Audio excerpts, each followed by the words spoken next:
Hey, everybody, and we're back with another episode of Monsterhearts: The Ties That Bind, Claymont University. That's a long title.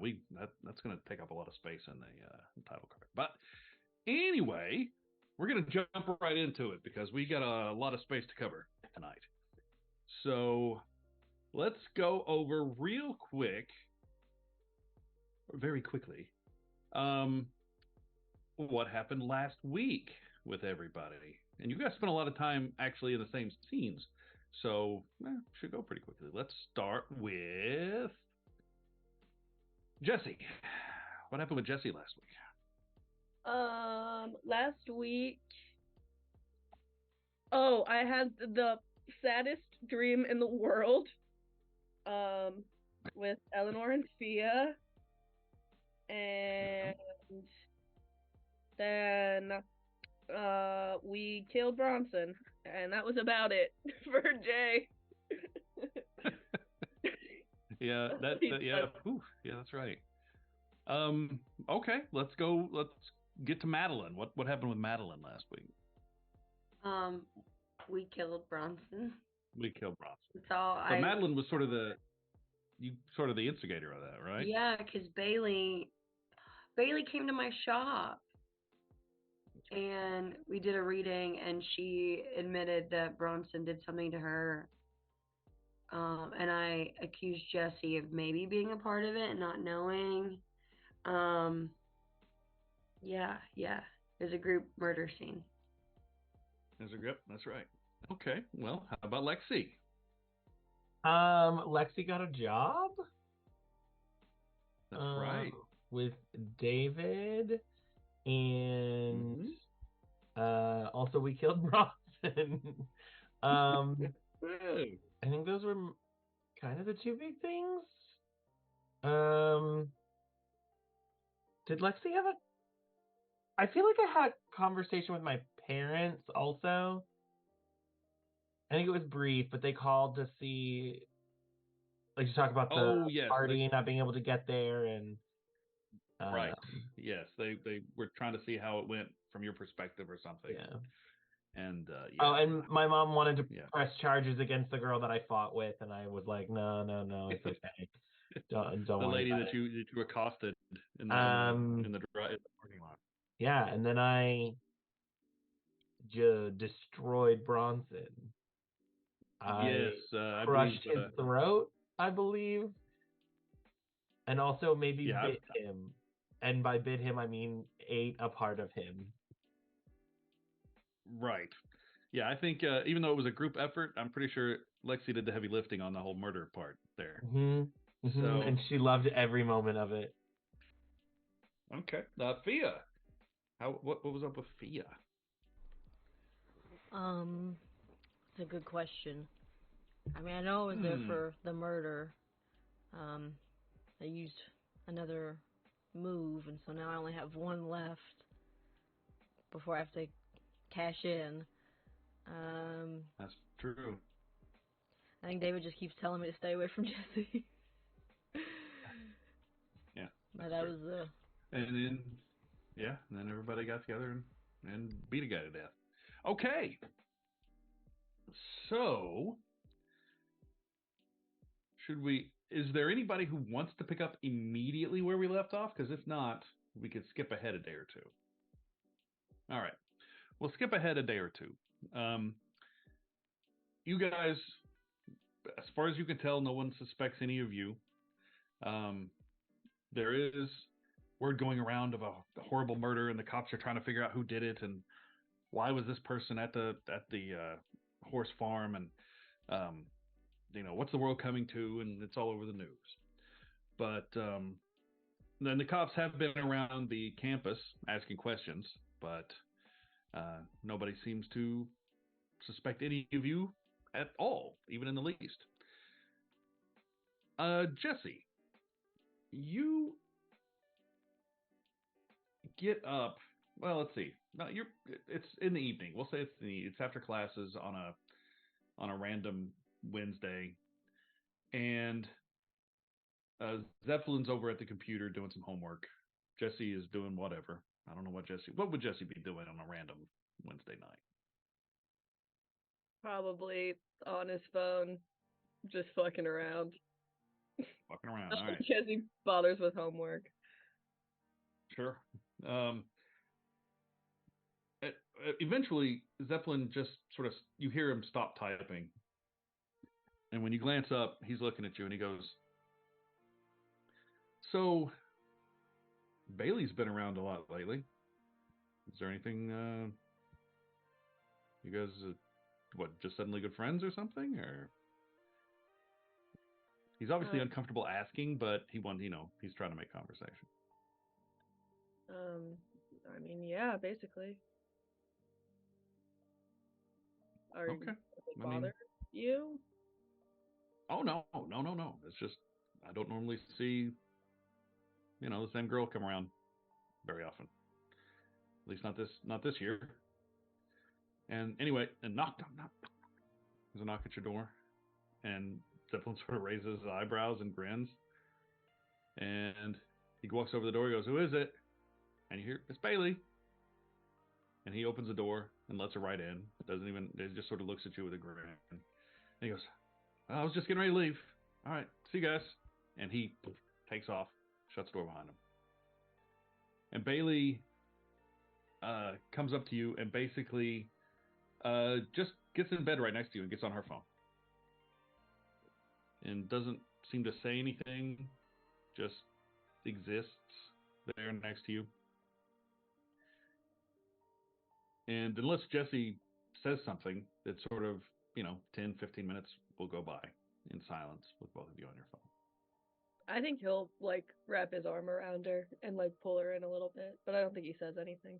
I think when she goes to, get on the bed, he kind of, opens for her to lay with him, and then I think they'll just lay she there. Absolutely curls up. And after a few minutes, she sort of looks over at you and says, "So are you the perfect guy or what?"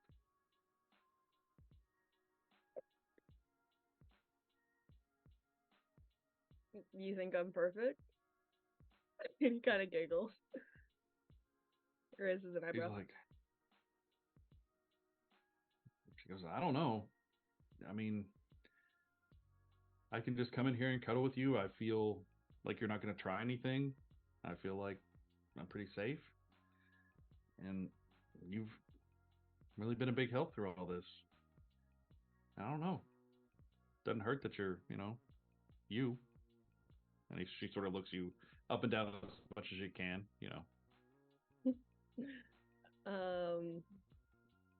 He'll just kind of.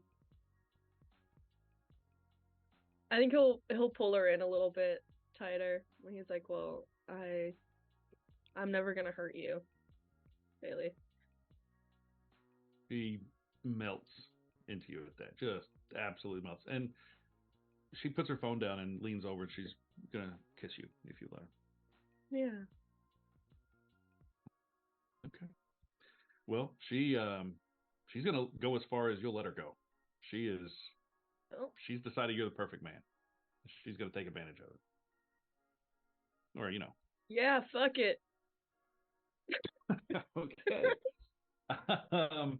So I guess technically your sex move occurs. Remind us of what that is. What is Jesse's sex move? So 2 things happen. My sex move happens, which is when you have sex with someone, ask them if they're satisfied. And if they are, they take 1 harm and you mark experience. Otherwise, take 2 strings on them. Okay.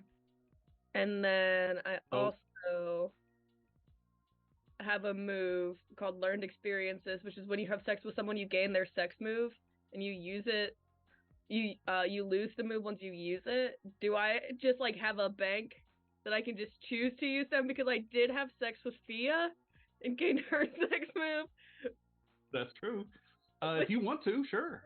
I mean, I'm not gonna. You get to choose. You can choose when to use. Okay, I'm gonna use mine because like, not to be too meta, I don't want the dark power to get a string on Bailey.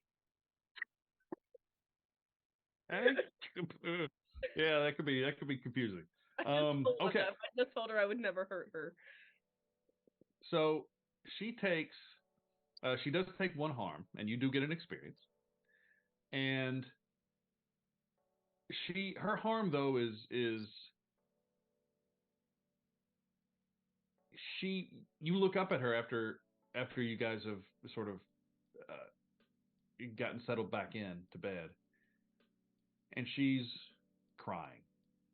It's like she's got a smile on her face, but she doesn't even realize she's got tears in her eyes until one of them falls like to the side a little bit, and she wipes. Oh my gosh, I'm sorry. I don't know why this is happening, and you can tell that she's getting more and more like upset as she tries to apologize for crying.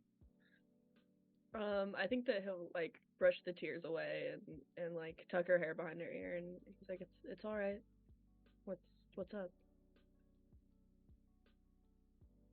Because you're just so great, and you deserve better than me. I should go.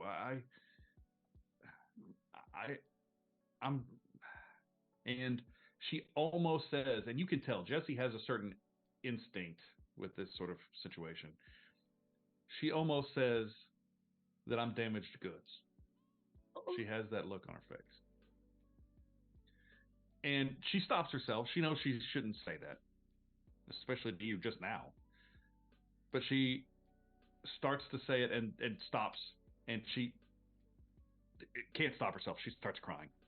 And she's going to pull herself out of bed and is going to try Nope. She doesn't get the chance to pull herself out of bed. When he senses that she goes to get up, he like will wrap his, like, I assume she's like in front of him. He'll like wrap his arms around her and like fucking pull her back. And it's like, I think like laying on top of her. Like, you can't go. You're stuck. Okay. Well, at first she fights. I mean, and for a second she really fights. That kind of reminds her of bad times. But Jessie is no Bronson, and she realizes that very quickly, and quickly just lets it all out, just starts bawling. And yeah, she's apologizing, and every once in a while she'll start trying to explain the way she's feeling, but she can never really get the words out. And eventually, once after a good 15, 20 minutes of this, she finally gets her breath and gets her composure back a little bit. And she looks up and goes, I don't want anybody else, Jessie. I just want you.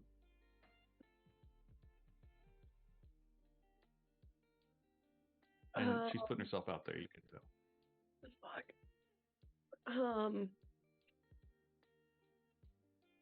I think he'll just kiss her on the forehead.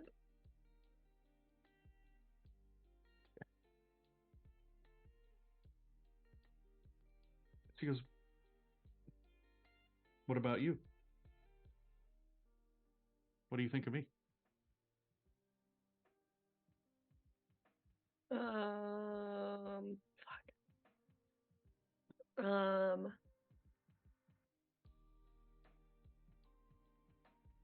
I think after a second, I think he says, he's like, I really like you, but I can't with anyone right now.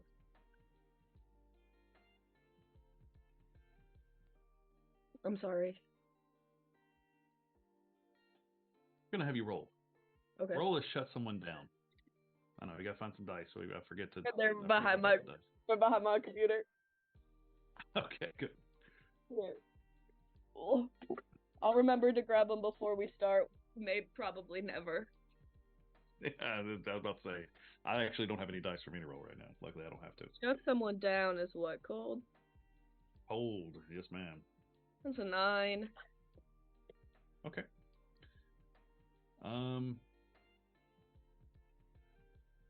Okay, you get to choose one of the three, but you come across poorly and they give you a condition in return. They lose a string on you, which doesn't apply. If they have no strings on you, you gain one on them, or they get a condition, or you take one forward on with anything to do with Bailey, basically. I'll take one forward. Okay, so next time or anytime you're dealing with a situation that pertains to Bailey, you get a +1 on plus whatever your normal adjustments are. But you did come across poorly, and the condition you're going to get, because she's going to stare at you for a minute and finally just won't be able to contain herself and just starts bawling and runs out of the room. She pulls herself away from you and goes out bawling out of the room. And the condition you're going to get is cold-hearted. I'm sure there's a better condition than that for what just happened, but if you come up with one, let me know. But for now, cold-hearted. So, or yeah, that's good. So the camera will sort of change scenes a little bit as we see Haley rip the door open and run out, and we see Jesse just sort of laying on the bed, watching as the door sort of shuts.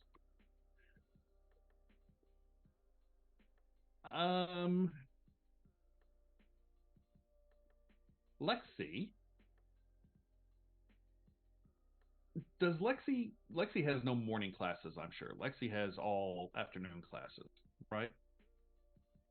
What did you say? She does not schedule class before noon. Gotcha. You're going to class, just walking, I don't know, across the quad or something.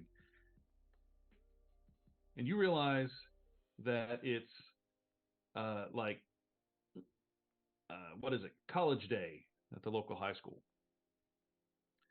And you're walking across quad, and then there's all these kids, these fucking who are walking across, and one of their teachers is, done. Everybody get in line. This is the library. This is the such and such building. This is that. And they are in your fucking way. They are bouncing around, laughing. They're loud. I mean, Lexi has just gotten, Lexi seems to stay in perpetual, barely hangover sort of situation. And they're like, whatever. You get the distinct impression that several of them are looking at you and laughing at you behind your back as they're walking by.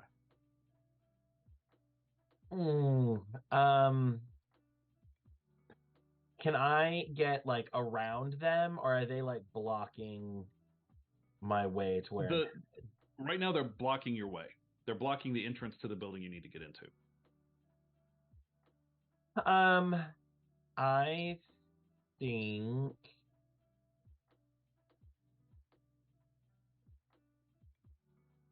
Is there any adults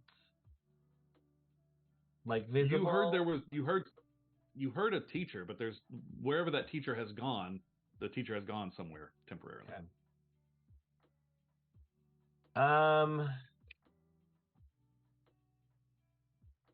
I think I'm just going to move, like, head in the direction that I'm trying to get to, like get into the building, and I'm just gonna kind of I'm not gonna say anything. She's just gonna start kind of like elbowing, pushing, not like shoving children, but like just bodily move herself towards the door and just assume they're gonna move out of her way. And if they don't, then she'll kind of like nudge them. They look up, and there's a couple of these kids that they're just shitheads. And when you go to sort of tap one of them on the shoulder, this little pissant looks up and goes, "What are you doing? What?" Don't touch me. Get the Lady? fuck out of the way. You can't talk to us like that. I can We're here talk to you visiting. however the fuck I want. I pay to go here. Get out of my way. And the kid is, I mean, he's about he might even be taller than Lexi. Lexi is not a particularly tall individual. They go, yeah, what are you gonna do about it? And just leans back against the door, not letting you go through. I look behind him. Do I see the teacher? The teacher is inside the building. You can see through the door. You can see through the window in the door. Great. I kind of like push him away and I say, I can't believe you just touched me like that. Who is in charge of these children? The kid goes beet red, just absolute beet red. And what? I didn't touch anybody. I didn't. What? What? Meanwhile, You're a the teacher fucking liar. looks out. The teacher comes out. Is, oh my god, what are you all doing? Get out of the way. Are you in charge of these children? Because this boy just grabbed my ass when I was trying to walk by. Do I need to call the principal of your school and let them know what kind of behavior these children are having on their field trip? No.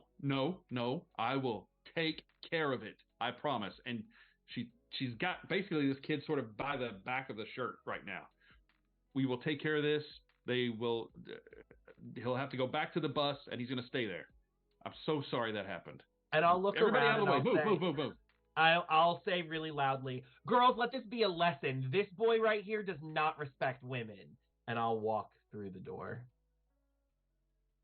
And all the girls are like, yeah, and they got Lexi's back. That's what you get. And they're like yelling and laughing. Like, no, and he's already he's got tears welling up in his eyes. I didn't do anything. Teacher's not hearing it, ripping that kid and just taking him. I can't believe this. I knew I couldn't take you anywhere. She's all she can do not to just cuss him out.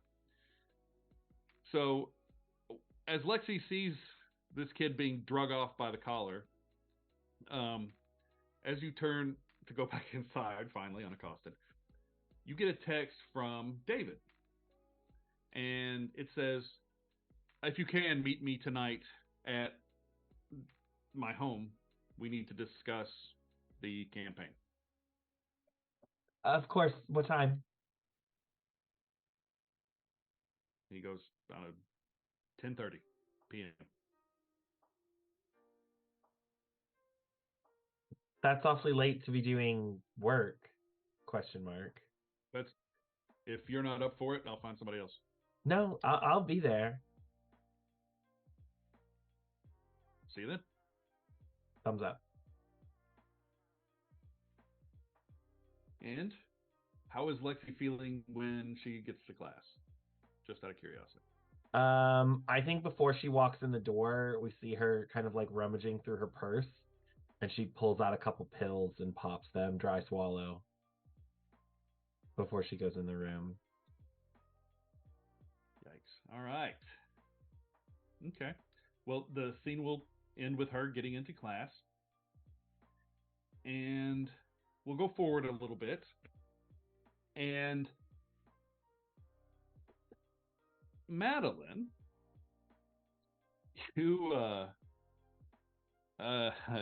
Madeline, you are working at the shop tonight. And it's relatively quiet, as it always is. But you hear the bell ring. Somebody walks in. And you look up, and it's Sierra. Do we remember Sierra? She's the she's the take no shit girl. And she comes in and she's sort of looking around. And she sees you. And she just sort of heads straight your way. It's obvious she's there looking for you. And she goes, hey, how's work going? Slow. Why are you here for a reading? And she had been sort of looking around, sort of impatient. She's obviously not great at small talk. But when you ask that, she sort of glances up at you and goes, "Actually, yes, I was. Sort of. I was hoping you could tell me if you've talked to Bailey at all lately." Yeah, I have. Why? Well, she doesn't stay in the room anymore. She only really comes in to change clothes or pick up a book or something. And she's usually she usually stops and talks my ear off and tells me all about her day. And I don't know. She just has been acting funny. And I know you have a tendency to know things. That's what the rumors go around. And thought maybe you might know something about Bailey. Yeah, just give me a second. I'm gonna roll because I don't know that she's staying, right? I don't. She's with You don't know Jesse. that she's what? I don't know that she's That's up to staying you. with I don't Jesse, know. right? That's your call. I mean, if you want to know that, that's fine. If you don't, then that's fine too. I mean, I was gonna like read her mind or gaze into the Okay. abyss. Gaze into the abyss. Okay. Gaze into the abyss to answer what question? So I guess find out where Bailey's at. Oh, okay, sure. Hmm. Okay. Yep.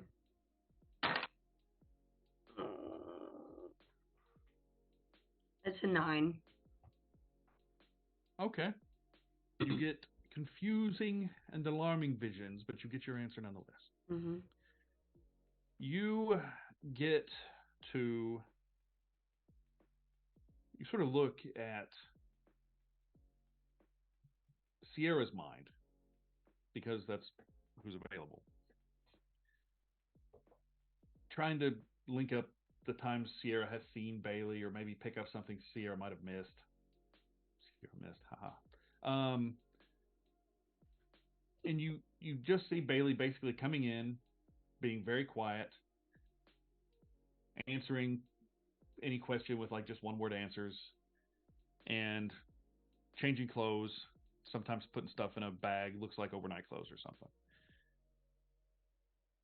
It takes you a second, but you realize just by hanging out with Jesse the last couple of days that a couple of these shirts that she's packed away have been in Jesse's room.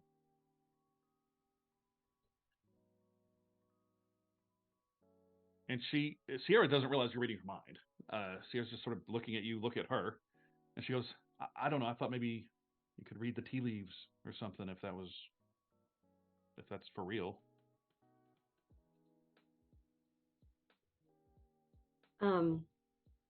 Yeah, it's for real. But have you asked her about Jesse?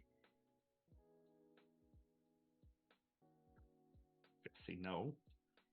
The pretty boy? I mean, no, I don't think so. You think she's interested in Jesse? Yeah, I do.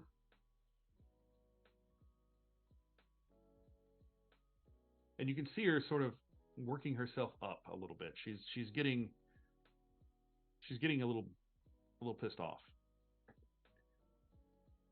And she's like, I just don't get it. I just thought it was her and me. I thought it was the two of us. We've been together since high school. Are they fucking? I don't know that. I didn't. You and Bailey? Yeah. I mean, I thought it was pretty obvious. I hang out with her all the time. It's not obvious, babe. He frowns a little bit. And then you can see all this anger that she's been trying to drum up just fades away. And she just sort of gives up. And she sits down at your little table, and just as a place to sit. She goes, I think something is wrong. And if I can figure out that someone's treating her badly, that guy's got and she doesn't finish her thought. Jesse just better do right. That's all I know. He will. I don't think anybody's gonna hurt her. And I hope not. And you see that she is also starting to tear up, but she is holding that shit back. She refuses to let anybody see her cry. But I don't know, maybe her lips quivering just a little bit, or, she looks upset. She goes, I came to this school for her. What am I supposed to do?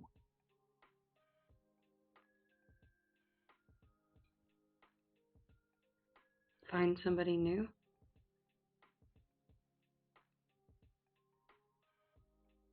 She gets out, she carries a wallet, like a literal leather bifold wallet. Gets it out.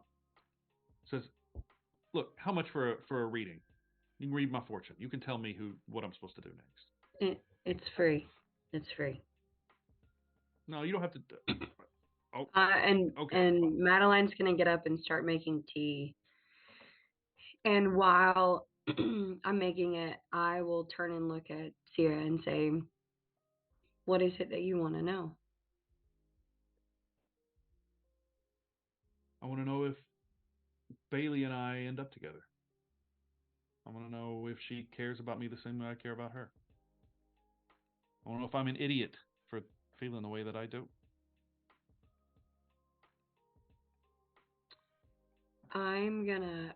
So Josh, I have a system where if you tell me between 1 and 15, I can give you a symbol. Well, I actually looked up all the symbols, and I have some symbols. Do you? Okay. Hopefully they are universal. They are. They're universal. Yeah. Oh, okay. So she talks, and she sort of spills her guts about how she's been in love with Bailey since high school. They grew up together. She heard Bailey was coming to the school. She applied. They managed to get a room together. Mm-hmm. And maybe because you have a certain intuition that somebody only outside the situation can have, it's hard to imagine Bailey has not encouraged this in Sierra at some point. It's hard to imagine that this would be news to Bailey that this is going on. Sierra obviously thinks Bailey just hasn't noticed. But by the time she's finished with her tea, you look at the leaves, and there are 3 symbols that you read. You just like this. One is the oyster. You see a bottle, and you see what is known as the yoke, which is, my understanding, the thing you sort of put around an ox to pull a plow or something like that. And she sets the tea down, and actually it looks like she's almost forgotten about the whole fortune telling thing. She's just been spilling her guts and hasn't been paying a ton of attention.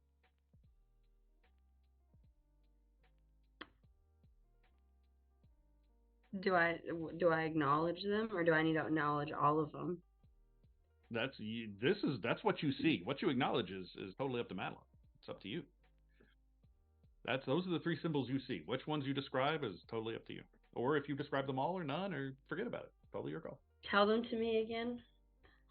A bottle, an oyster. The oyster, the bottle, and the yoke. Y-O-K-E. Okay. I don't think I'm going to describe all of them.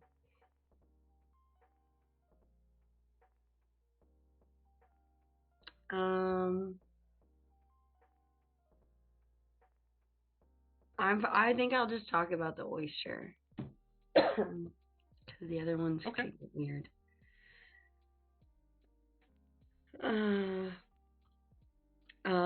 Yep.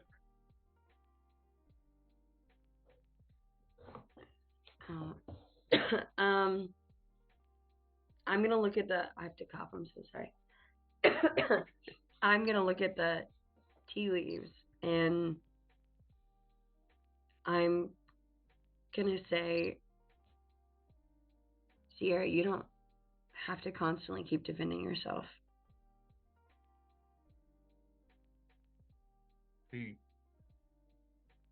You get her attention. She goes, "What? Why do you say that?" Because of your tea. You're allowed to move on. You know that, right?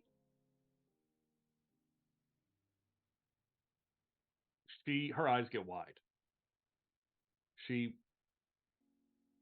looks at you like she can't believe what you're saying, but it's obviously had an effect. And she goes, That's that's that's fucked up, Madeline. Um, no, you're right. I don't know how you did that. That's weird. And she starts to get up, and it's obvious your words have affected her pretty deeply.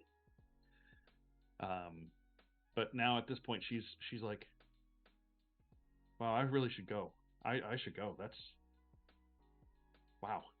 Uh, thank you. Um, thank you." But before she leaves, she's going to grab her hand and say, "You're allowed to be happy. You know that, right?"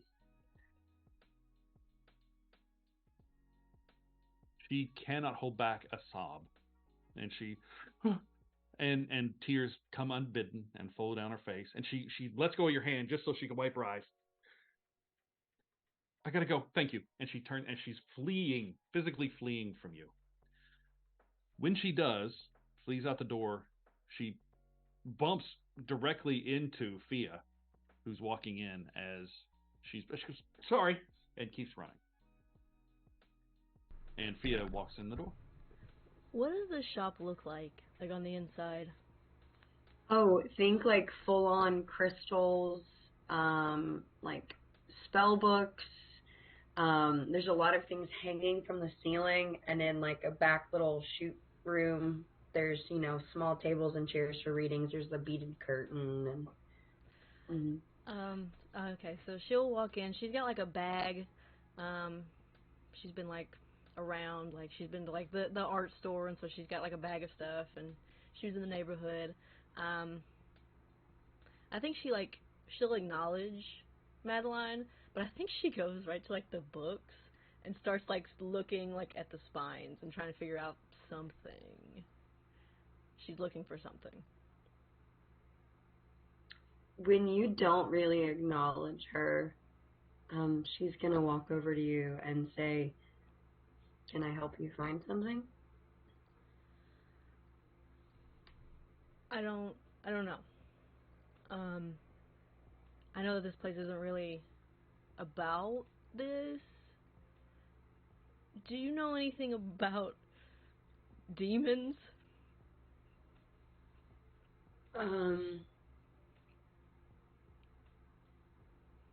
No. Okay. Are you worried about a demon? No, not really worried, just interested. Want more information. About demons? Yeah, why not? I mean, I could think of a few reasons not to be interested in demons, but there might be something here that can help you. Yeah, I mean, whatever. I'll do whatever reading. Anything. You want a reading? No, I mean, like, I'll read. I mean, if you're offering, sure. I don't. Yeah, I mean, I can do a reading for you. That's easy. Okay, yeah. Sure. Why not? And over here Googling I'm gonna stuff. take you back to the little room, and while I'm pouring you tea, I'm gonna ask, what do you want to know?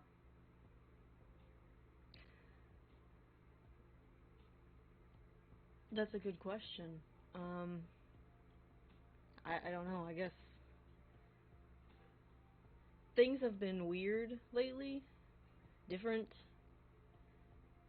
I don't know. Maybe any information about that? Weird in what way? With your demon?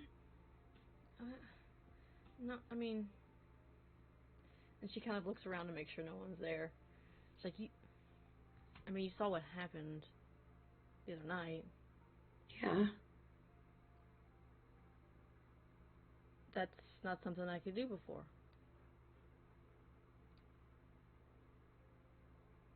And you think it's got something to do with the demon?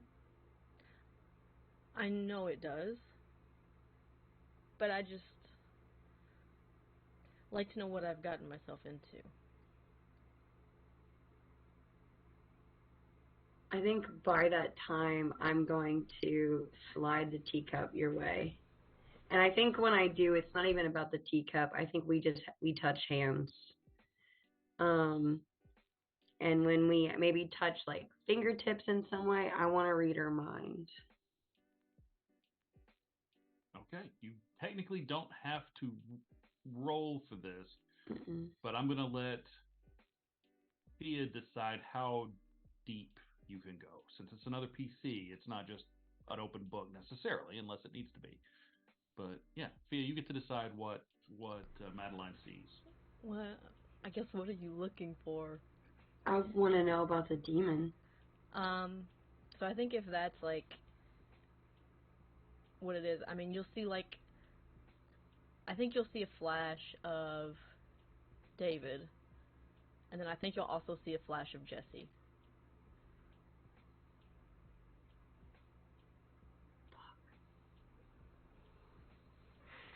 Okay.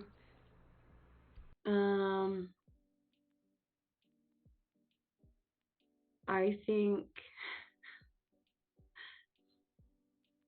when that happens, I'm gonna straight up look at you and say, "What does Jesse have to do with this?" With this, like this new nothing. And I don't know. With like the whole demon thing, yeah.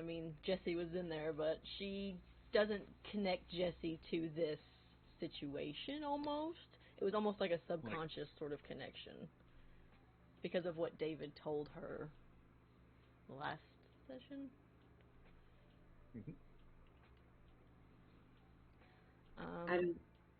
I don't know. That's just what I saw. Oh. Well, I felt kind of bad the other night. He left, but that's probably for the best. Is Jesse a demon? Oh, I don't know about. I don't know. Maybe. Maybe? I don't know. Honestly, David, I expected that makes plenty sense, but Jesse, I don't. Why are you working with a demon, Thea? I don't know if I would consider it working. He takes care of me. Then why are you looking up books about it? If he takes care of you, why do you have questions? Because I know he probably won't answer them all. What do you want to know?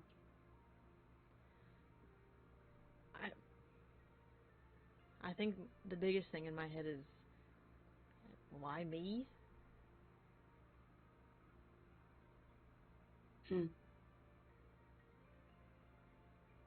Did you make a trade or something? I don't know how demons work, but did you promise him? When I met him, I didn't promise him anything. He just appeared. Said he was a friend of the family. After, my parents died.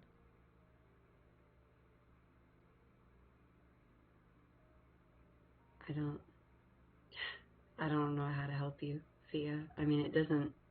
I understand. I just wasn't really sure where else may have anything.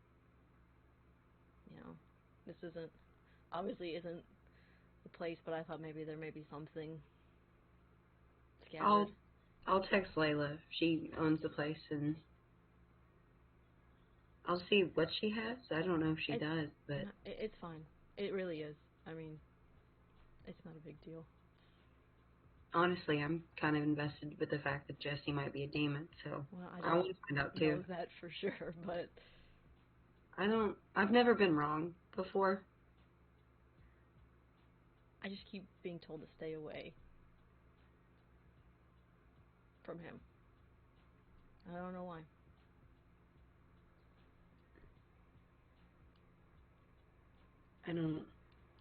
Why would one demon want you to stay away from another demon? Is it jealousy? What is it? It's a demon. It's Jesse. I don't know. Property? Oh. Jealousy, yeah. Let me text Layla. And I'm gonna text Layla and say, hey, do we have any demon books in the shop? You get a text back relatively quickly, during which time, while you're waiting for that text, you see that the tea is finished and there are leaves in it.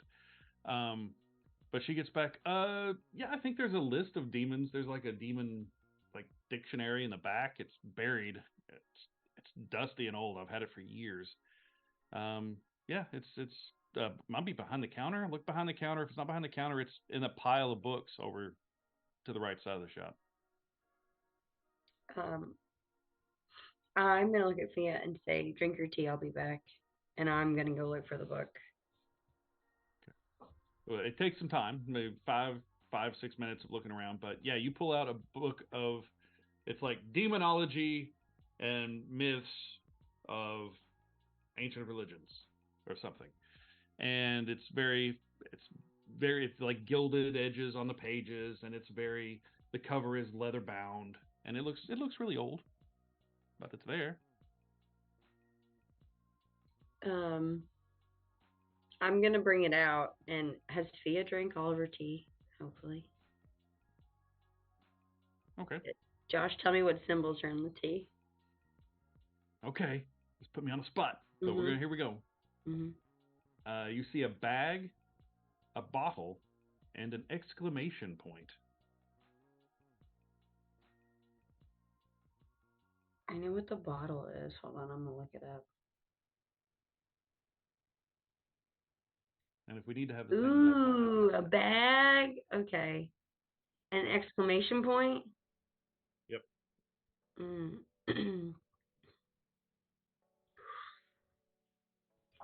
Okay. I'm gonna look at Fia. I'll look at the cup and then look back at her, and I'm gonna say, just don't be rash on what you choose to do, okay? Okay. Is that all it says? That you feel a little trapped.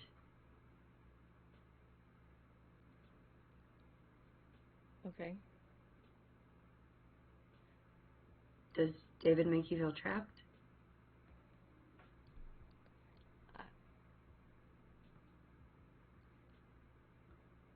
I don't know. I never really thought about it.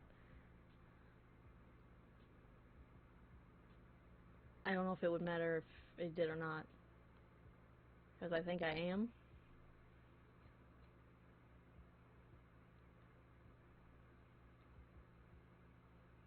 And the cup says you have options.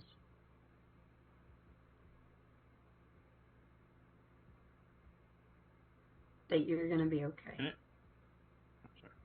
That's okay. As you guys sort of talk about this for a second, you inadvertently, when you take the cup from her, brush her hand again, and an image comes unbidden to your mind, Madeline. You see very distinctly the image of Ophelia standing in front of a large red wooden door in an otherwise white blank room, trying her best to get it open, and it won't open.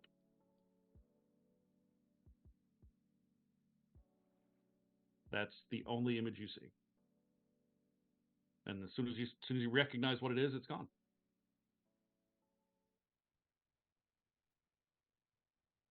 I just need you to be careful, okay? Yeah, I'll be careful. Will you? I'll try to be careful. I guess be careful of demons. Be careful of David.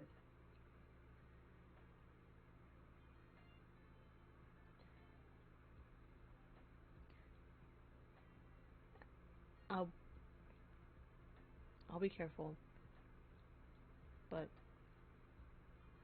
he's the only family I have. Family doesn't mean anything, babe. Maybe not. Well, take this book, read it over, and let me know what you find, okay? Okay. I think you get a text for you, and it's from David. And it says, "If you're free late tonight, come on by the house." I think at the same time that she gets the text from David, she gets a text from Jesse that just says, "Hey." Just for the record. Okay, perfect. Can I feel the tension in the air from Fia? I hope so. That's up to Fia. Yep. If Fia doesn't say anything to me, I'm gonna look at Fia and say, "Be fucking careful." As she's like texting back. Who's she texting? She'll probably end up texting both of them back. Just out of curiosity, who's she text back first? Oh, she's gonna text David back first. Okay. Everybody's judging. She'll just say, "This girl." She'll just say, "I'll be there." Right. You see, it gets read. And then she'll text Jesse. She'll just say, "Hey, you doing okay?" He'll say, he goes, yeah, send, I miss you. Oh no. Oh no. Oh god, she'll say, "I'll miss you. I miss you too. Is Bailey okay?"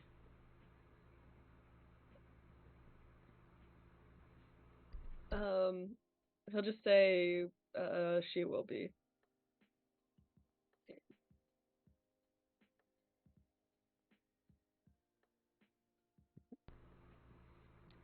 What? And then if she doesn't respond to that, he'll,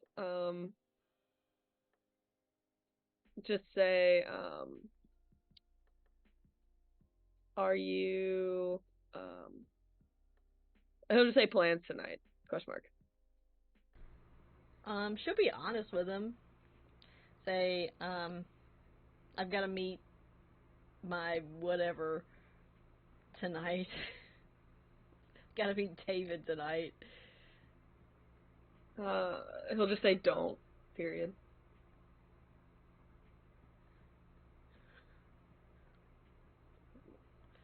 Y'all are really trying to get her in trouble. Y'all are trying to get bad things to happen to her. Let him worry.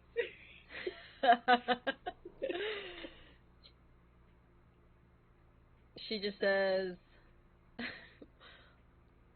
why? He'll say, "'Cause you like me more," with like a winky face.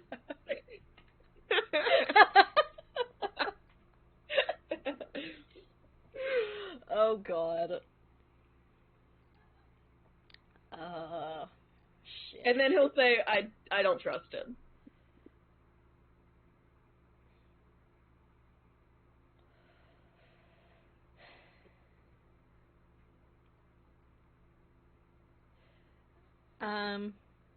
I think she's just. I think it takes her a minute to text back, and then I think she kind of just lays it all out and says, if I'm not there, he will be angry.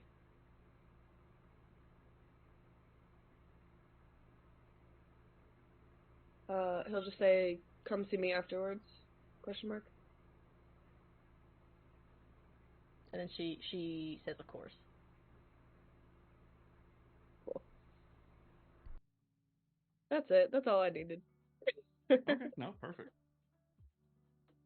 So, is there anything else you do at the shop, or was this all sort of like as you were leaving, having this conversation? Yeah. Yeah, she's like Okay. texting. She's like walking to the car or whatever. Gotcha. All right. So we fast forward to later that evening, and we see Lexi pulling up in her. We've seen Lexi's car before because it ran a drag race. I forget what kind of car it was, but anyway, it's the same car we saw in the drag race. Wasn't my car. Oh, that wasn't your car? I thought that was your car. No, it was Bronson's car. Well, Bronson, you raced against Bronson's car, right? No, we Did you raced have your against own car and Madeline's Bronson I was car. driving raced his? against Madeline.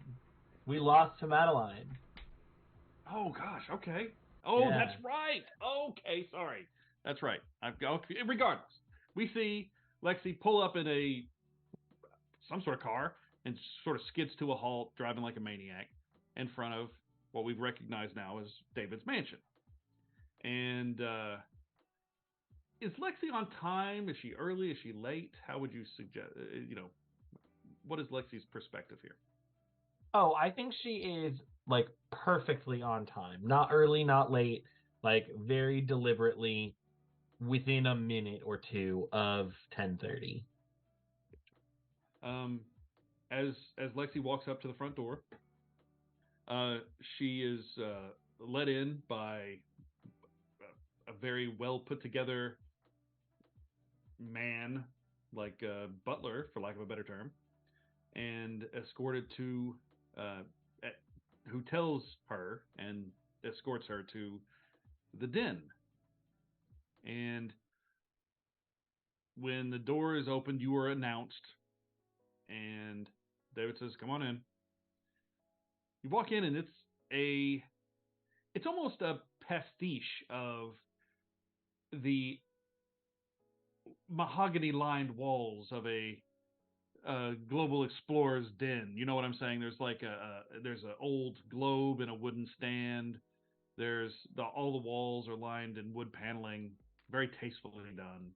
There's a big stone fireplace that's the centerpiece of the room, and there's many like stuffed like heads of deer and elk and maybe a moose or something. There's a big like what looks to be a bison skin rug on the floor, and there's leather couches and seats and chairs.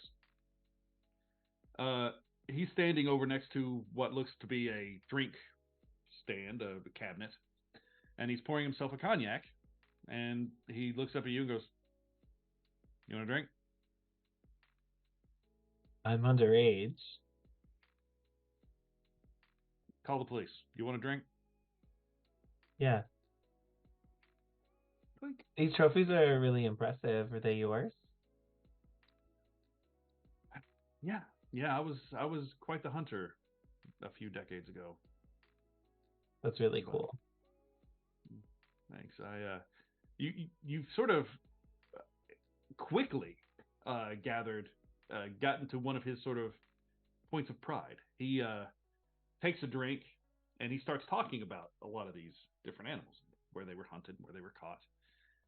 And he says, I really respect a type of these animals where they might be getting hunted, but like this one, and he points to a large deer, like a 12-point deer, and says, "This one, for example, charged me to protect its herd, to protect its family, to protect the things it cared about.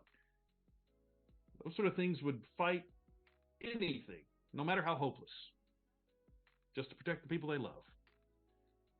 And I respect that. I really do. And you can tell he's probably not, this is probably not his first cognac of the evening. He's a little looser, smiling a little bit more, sharing a little bit more. He goes, my first tattoo was of this buck. Oh, you have a tattoo? Can I see it? Oh, I have a lot of tattoos. He goes, as long as you're not going to report me for any sort of harassment, maybe. I mean, I asked for a tattoo tour, didn't I? All right. And he undoes his shirt. And right over his heart is a large stag with huge antlers. And it's incredibly well done. It's brilliant. And he goes, "Yep, that was the first one." But you notice as he sort of lowers his shirt over his shoulder, he's got a whole sleeve of tattoos. Looks like he's been working on that for years. Some are very, very faded. Some are relatively new. All of them are of a type of animal, and there is one that's only been half started. There's one that looks like he's in the middle of getting. But he goes, "Yeah, What I'm animal a is fan that of one? tattoos." It looks to be the beginning of a cat. Maybe you can't tell if it's supposed to be like a panther sort of hunting cat or if it's supposed to be a house cat. It's hard to tell right now. Those are really impressive. Thank you. I can introduce you to my guy if you decide you want one. Perhaps. And he finishes off his glass and he goes over and starts pouring himself another one. And he goes, Lexi will shoot hers and then set the empty glass next to his. And he pours doubles again, both of them. He says, "Lexi, you are an enigma to me, I have to admit. You seem to have an insatiable hunger for something, but I'll be damned if I can figure out what it is." Simple, really. I'm just looking for a good time. He narrows his eyes a little bit. But what about after the good time? I mean, there is no after the good time. Hopefully, if we're lucky, after the good time is death.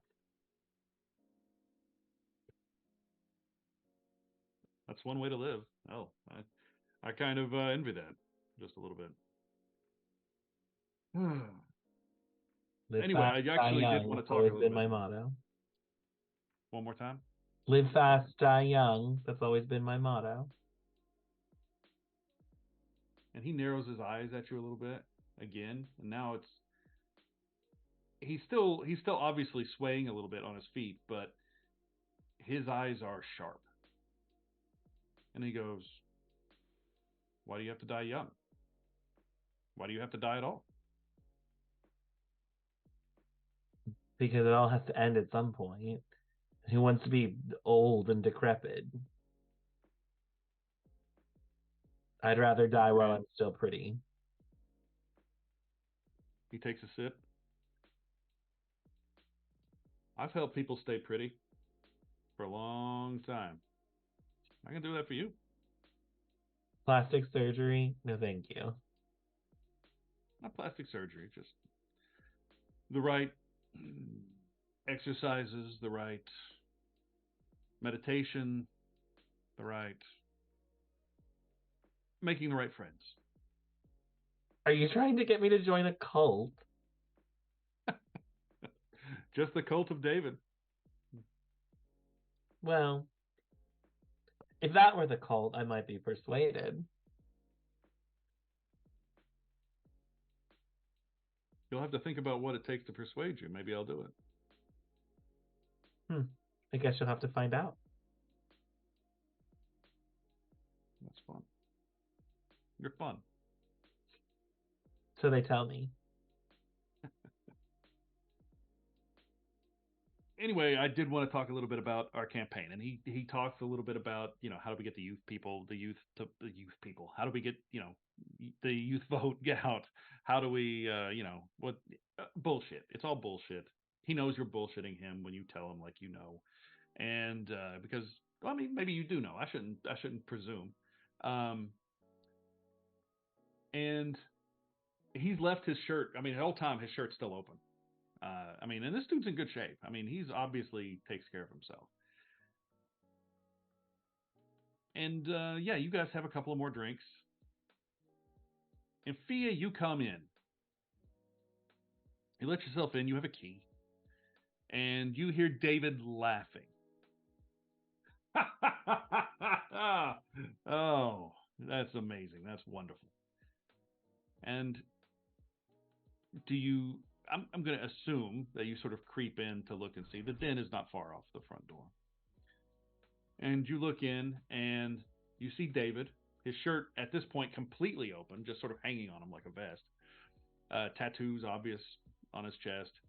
And he is laughing with Lexi under one arm. And he looks like he's pretty drunk.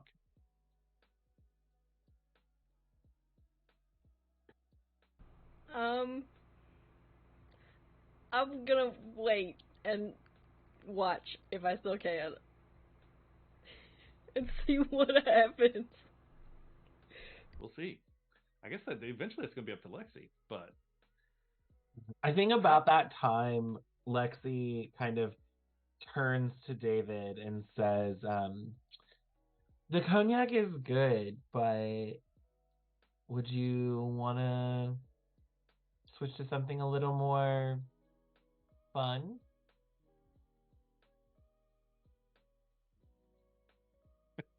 he grins. He looks at you at first like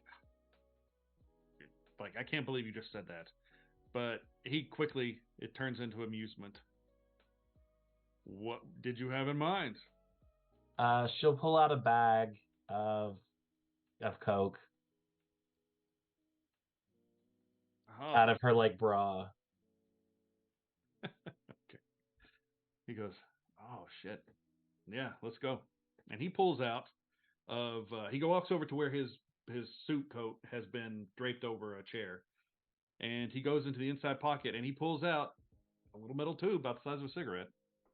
And he goes, I've been doing coke for years. Let's get this show on the road. And she will proceed to do some coke. Okay. Fia, you glance in and David is letting him. I mean, he's keeping up with Lexi. For a guy his age, being able to keep up with Lexi is an impressive feat, to say the least. Has Lexi been getting fresh? I mean, other than the basic flirtation, but I mean, is she taking it further? I think she's been kind of cautious about it. But now, if he's willing to do coke, she's gonna start being a little bit more bold. So I think after they both do a line, she'll kind of scoot close to him and she puts her hand on his leg. And she's gonna start kind of being a little bit more aggressive with the flirting. And I think she's gonna lean into him and point at another one of the fucking trophies, and say, tell me the story about that one.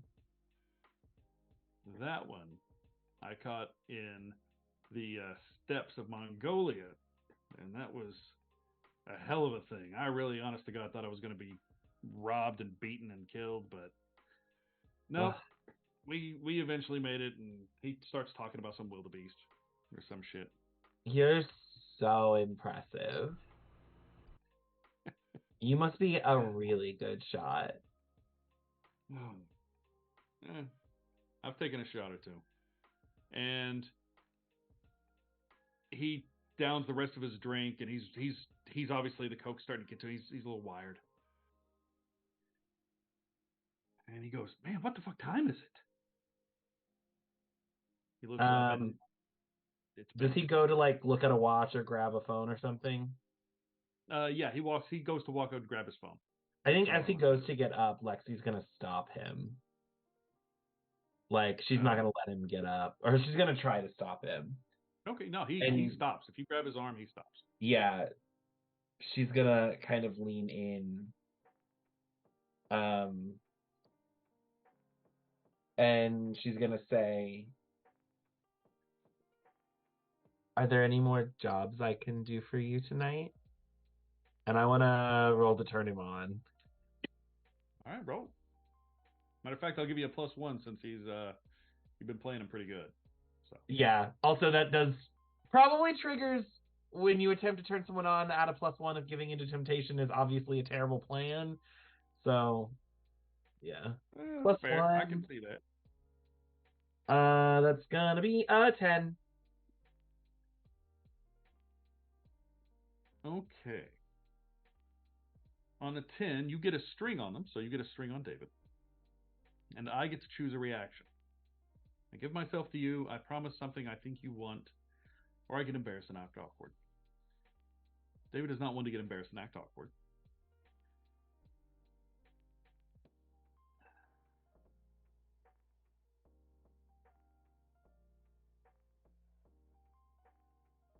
Be it you watch, just through the side, through the doorway, as the pair of them sink behind the couch.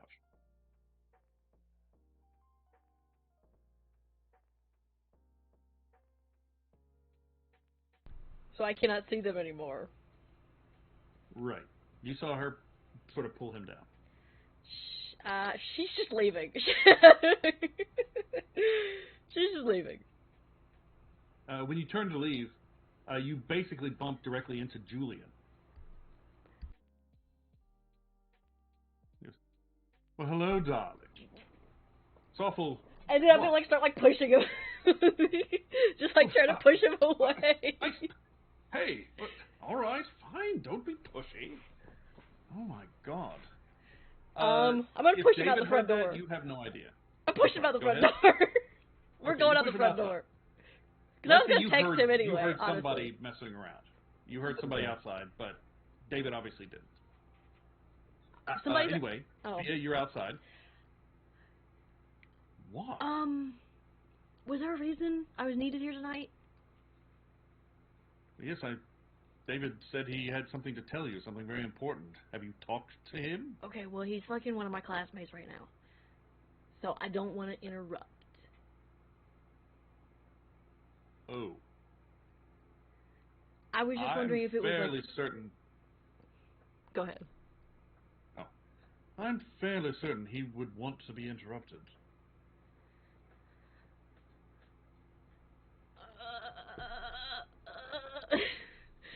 I mean, if you don't wish to do it, I'm happy to do it. All right. Hey, can I? Okay, really quick. Can I ask you a question? Of course, anything, darling. Can you do things?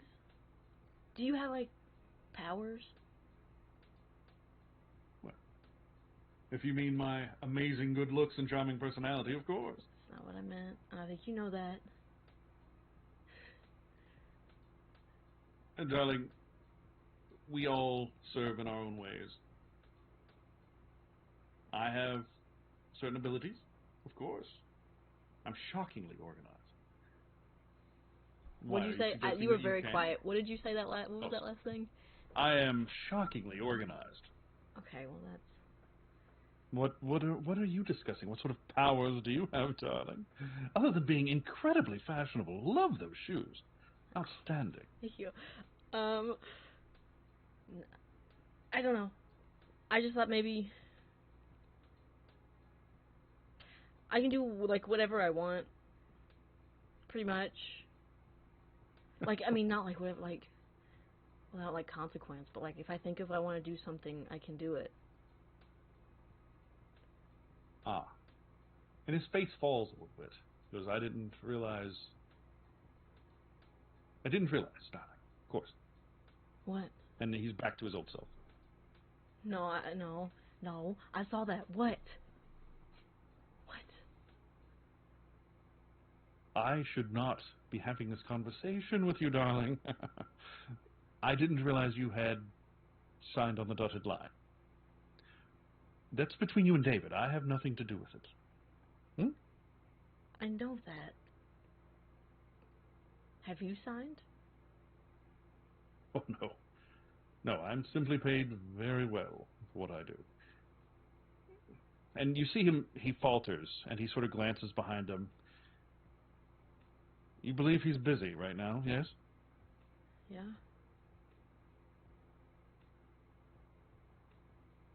Just be careful. You don't want to execute the last part of your contract, if you can help it. Okay? That's all I know to say. Put it off as long as you can. Put it off, but I'll have to do it. He can't execute his part of the contract unless you do it 5 times. First. So I get to go back to what, nothing? Nothing special? I've already said too much. You can't ask me anymore, please. Okay. It's very important. Just... I don't want you to get in trouble or anything. I just... You're the only person that, like, knows him as well as I do. I just don't know. Yes, well. He's not bad. He's not all bad. But I have no wish to get on his bad side. And he has done you many favors. Some you probably haven't even noticed yet. But just... That's the only warning I can give. I really can't say anymore. Now, I'm going to go inside and break up whatever carnal house is going on inside. Follow me. And he turns and walks inside. Okay. I'll follow him. David! David! Ophelia's here. Hello? Lexi, you feel David sort of, oh, shit! He gets up and he starts, like, he looks at his clothes. Fuck me. God damn it. I was trying. I'm going to say you did it. I'm going to say you get your sex move out. Yeah. Good. So let's say what your sex move is. Whenever you have sex with someone new, which this is new, act as if you had rolled a 10 on Rite of Spring. When you have sex with someone you've had sex with before, admit something you've never told anyone else, they gain a string on you. But that means I get to act as if I rolled a 10 on Rite of Spring. So I gain a string on him. And I also get to learn a secret desire, a past indiscretion, or a personal vice. I want to know his secret desire. Oh, shit. Okay. He has 2 desires that are equal. There is nowhere, and they're both secret.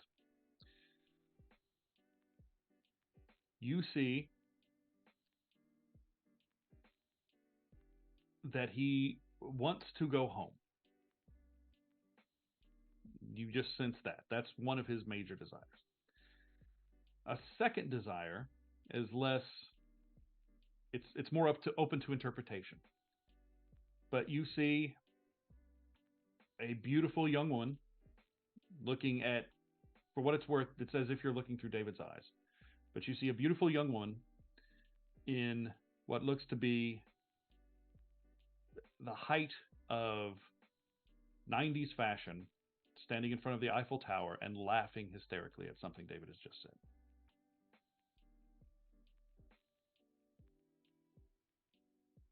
And that's what you get. Okay. Interesting. Lexi will put her clothes back on, I guess. And stand up. She stands up and she walks over and stands like right at David's shoulder. Like she's not pretending that nothing happened. Like she's... And for what it's worth, David isn't either. David is not one for being you know, he's not going to be embarrassed. That is the last thing that's going to happen today. So when Julian comes in, he is the height of discretion, notices nothing wrong. Ah, you have company. How wonderful. You wanted to know when Fia arrived? She has arrived. Should I show her in? And David looks at Lexi. Yeah, I guess so. And Julian turns around to you right behind the door, and he goes, "Good luck, darling. You're on." And walks off. Like, Frost off. squeeze his arm as he walks by. Like, almost like, shut up. Yeah. He pats your hand a little bit, but that's all happened in 2 seconds, and you are to go inside. And she is looking in their direction, but she is probably, like, looking at the wall behind them. She's not... He may not be embarrassed, but she is a little embarrassed. Lexi is Okay. just smiling and kind of trying to straighten her hair back out. You wanted to see me? Yes. Lexi, it's been a wonderful meeting, but I'm afraid this is personal business, if you wouldn't mind. I suppose. I'll get those briefs to you in the morning. And she'll walk out. He just shakes his head. On her way out, she smacks Fia's ass. She jumped. She was not expecting that at all.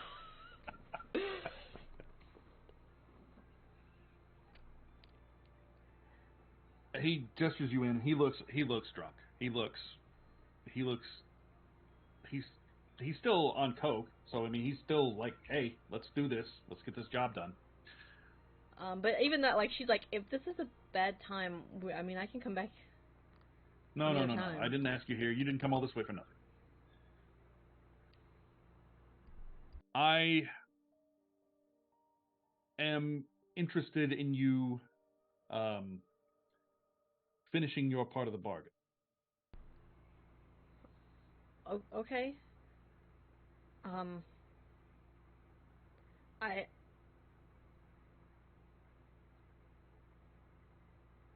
Sure. I guess I haven't really had reason for anything right now. Well, you had plenty of reason in the stables the other day, and you put it to quite good use.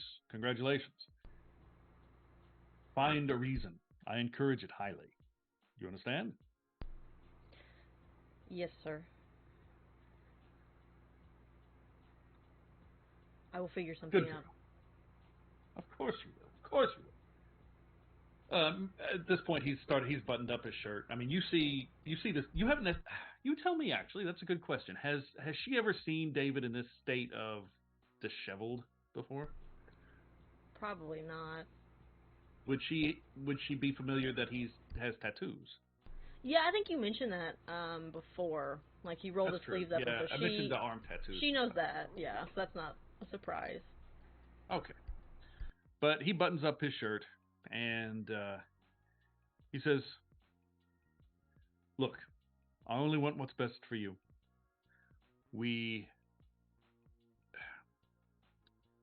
There are certain. Damn it! So fucking coke. Listen, you're aware that I had an agreement with your parents, yes? I think you mentioned it. I don't really know the details. Well, you don't need to know the details. I'm about to share one with you, though. There is a part of their contract which cannot be superseded by your contract until you have fulfilled your end of our contract.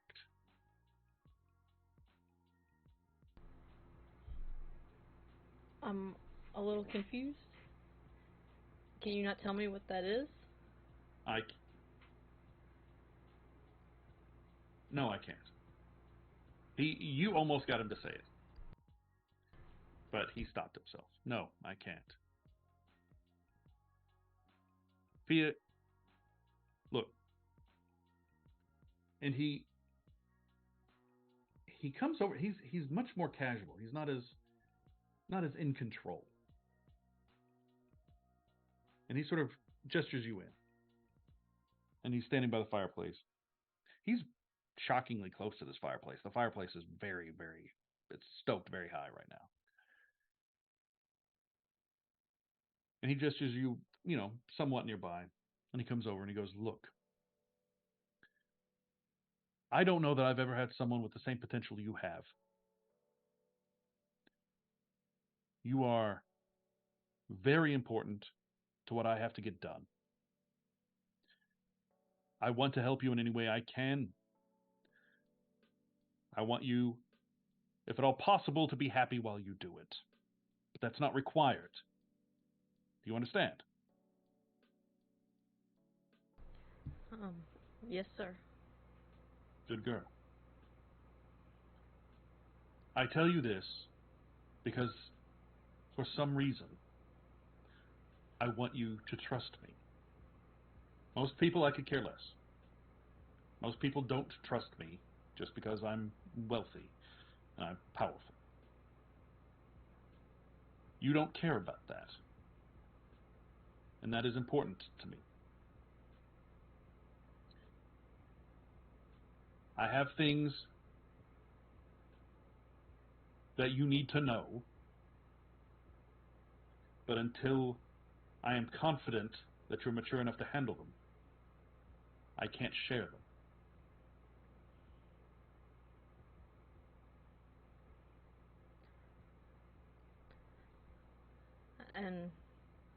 And fulfilling this contract is the way to prove that? Yes. Fulfilling the contract will show me what's going on in your head. Show me where your head is right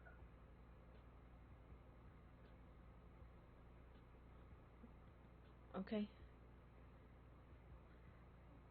Was that was that in the contract? This is just me asking. Was that because I know she read it? Was that shit in there? No, there was nothing to do with your parents in your contract at all. This was solely between you and David. Okay. If David is sharing this, it is not a written part of the contract. This is David's own. David is sharing something with you here. Okay.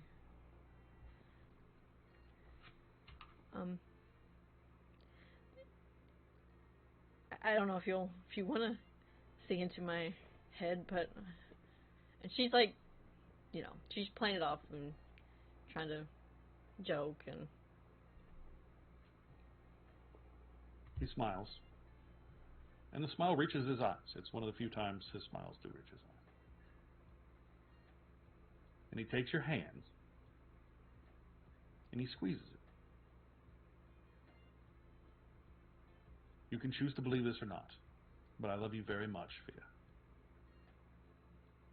You're very important. And you're going to do amazing things.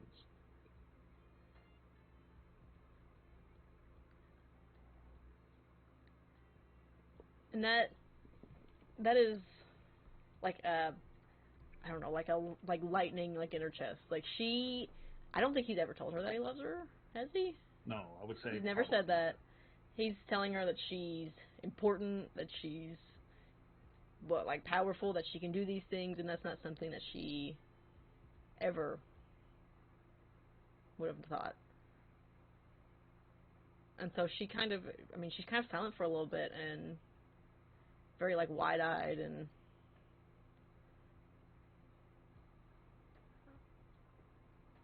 just doesn't really know. She is a little struck right now. He chuckles. He goes, darling, I have to admit that's incredibly flattering to have that reaction, but it's true. Don't expect me to sit here and gush over you very often. It's not going to happen. But you caught me in a good mood. Maybe you should thank Lexi for that. He chuckles. He's been doing coke. But he goes, "Are you planning to stay here tonight, or are you leaving?" I'm not. I'm going to head back to the dorm. I got class. All right. Tell your friends I said hello. I will. Don't forget to check on your friend, the French girl. Yes. I will. All right. Have a good night. You too. And I don't know if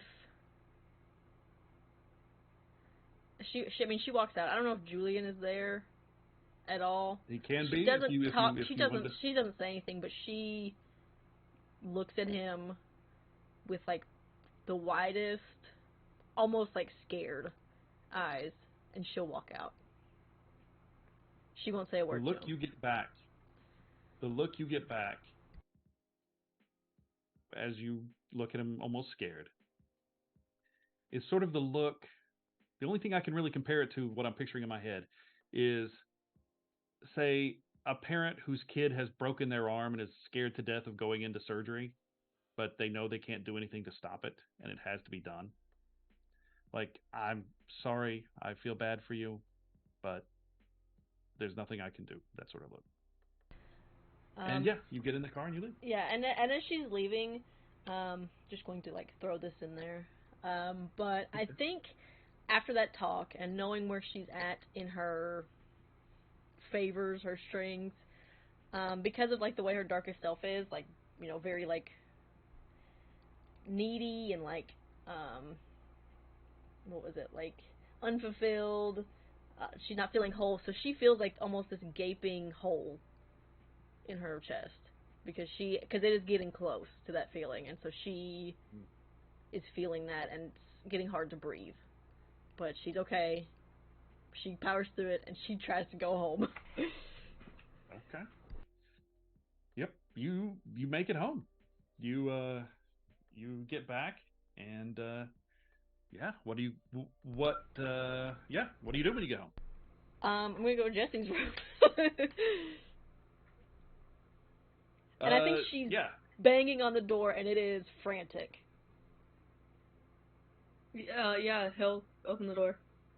And I don't know, I mean, I think that you could probably see her face is red. She's like gasping. And she can't catch her breath. He'll like grab one of her hands and like bring her in the room and like close the door and like set her down. And is like, hey, what's wrong? And she's almost like got her hands like on her chest, like almost like it hurts. And she's like massaging it like really hard. And she is going to just like throw herself like in your arms and just like sit there like as she's trying to catch her breath. Yeah, and he'll hold her. And he's like, hey, like I don't know what's wrong, but it's like it's okay, like you're safe here. I think when he says that, she like shakes her head, but she doesn't say anything. Does she calm down eventually? She will eventually calm down. I don't know if the feeling goes away, but she gets used to it. What happened? I don't know if I can explain it that well. I have to hold up my end of the contract.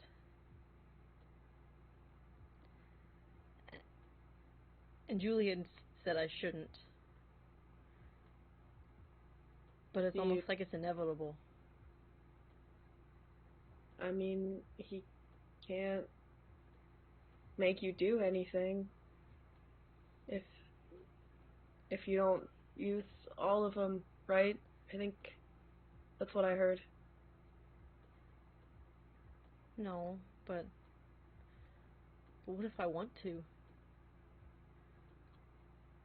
What if... I mean, I'm nothing without that stuff, you know? Look at me.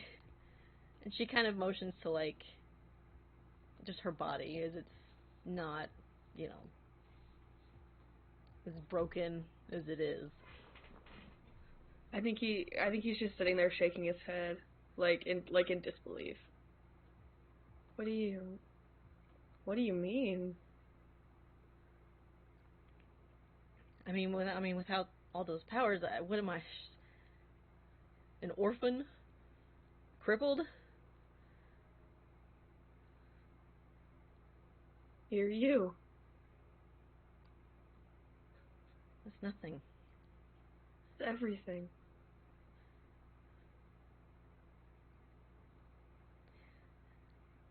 She is not sobbing, but it's silent tears. Because this is, I mean, she wants this, but also she doesn't. And it's a matter of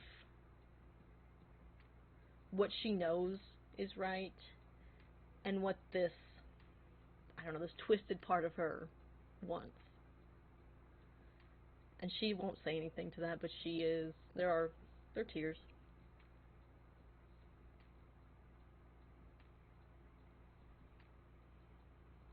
I'm glad that you came here. I know that he doesn't want you to. I told you I would. I wanted to be here.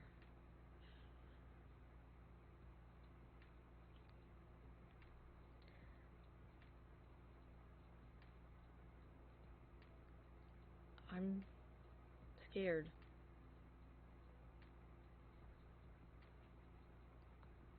You don't have to be scared when you're here.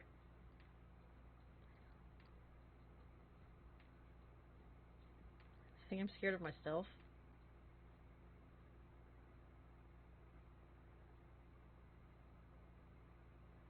You'll figure it out.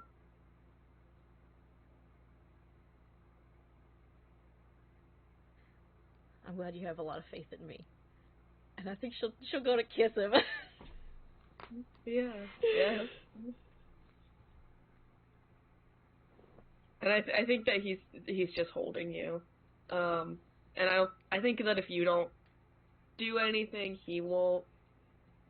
But I think you get the vibe that he wants to.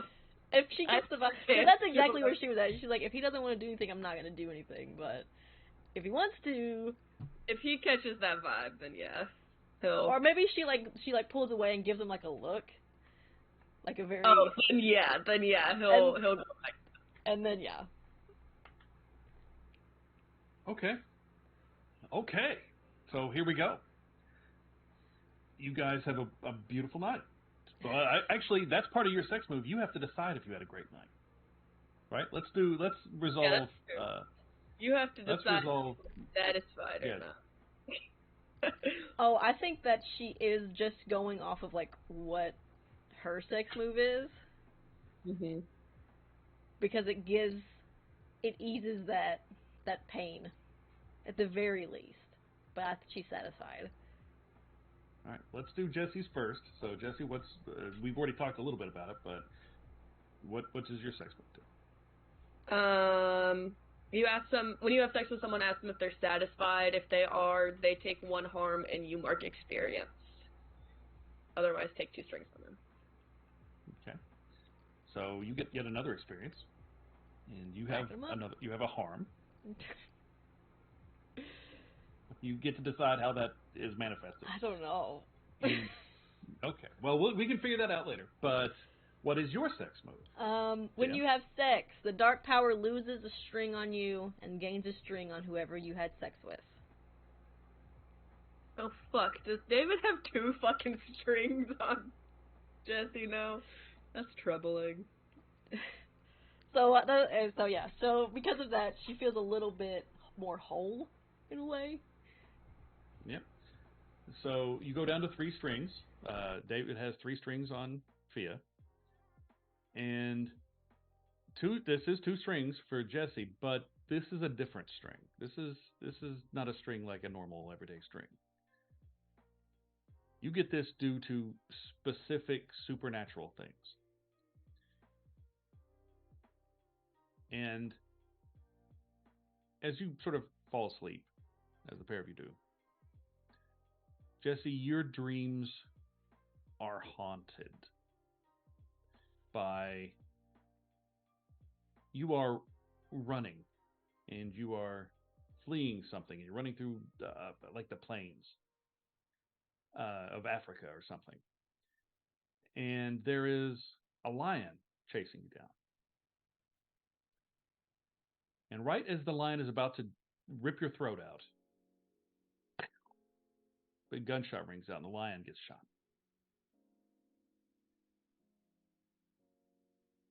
And you look up,